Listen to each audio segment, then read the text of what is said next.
અને આત્મદેવ બ્રાહ્મણ સંસારમાંથી નીકળી જાય અને તીર્થમાં જઈને ભગવાનનું ભજન કરતા કરતા ભગવાનમય બન્યા. આ બાજુ પોતાનો દીકરો પોતાની માને દુઃખ આપે છે. મા પાસે પૈસા માંગ્યા, મા પાસે પૈસા હતા નહીં તો એને સળગતા લાકડાના ઉબાડિયા લઈ મારવા દોડ્યો છે. મા બે હાથ જોડીને કહે છે કે ભાઈ મેં તારું શું બગાડ્યું છે, મને ધન આપ, ધન આપ. મા પાસે પૈસા નહોતા. ઘરમાંથી જવા માટે થઈને માએ નિર્ણય કર્યો તો ઘરની બહાર નથી નીકળવા દેતો, ઘરમાં પૂરી રાખે છે. એમાં એક વખતના સમયે સાંજનો સમય હતો ને દીકરો મદિરા પાન કરીને આવ્યો, મદનમત બન્યો, બેભાન અવસ્થામાં પડ્યો છે અને ધૂંધુલીએ નક્કી કર્યું આજ ઘરેથી નીકળી જવું છે. પણ ઘરેથી નીકળવાની તૈયારી કરે, દીકરો તો બેભાન અવસ્થામાં પડ્યો હતો. જ્યારે નીકળવાની તૈયારી કરે, દીકરા સામું જોવાઈ ગયું તો માંથી એક સ્નેહ, માં એટલે મમતાના રસથી ભરેલું વટવૃક્ષ છે.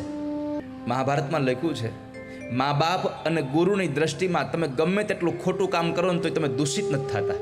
દીકરો ગમે તેટલું ખોટું કામ કરીને આવ્યો હોય તો તમે જોજો માં તો એને છાવરે. માં જવા માટે નીકળી દીકરાનું સામું જોયું તો વળી પાછો વાત્સલ્ય ઉભરાઈ ગયું. જે દીકરો મારતો હતો, જે દીકરો એની માને ન બોલવાના શબ્દ બોલતો હતો, એ જ દીકરાને છોડીને જતા પહેલા માએ એના માથા ઉપર હાથ મૂકીને કપાળમાં ચુંબન કર્યું છે.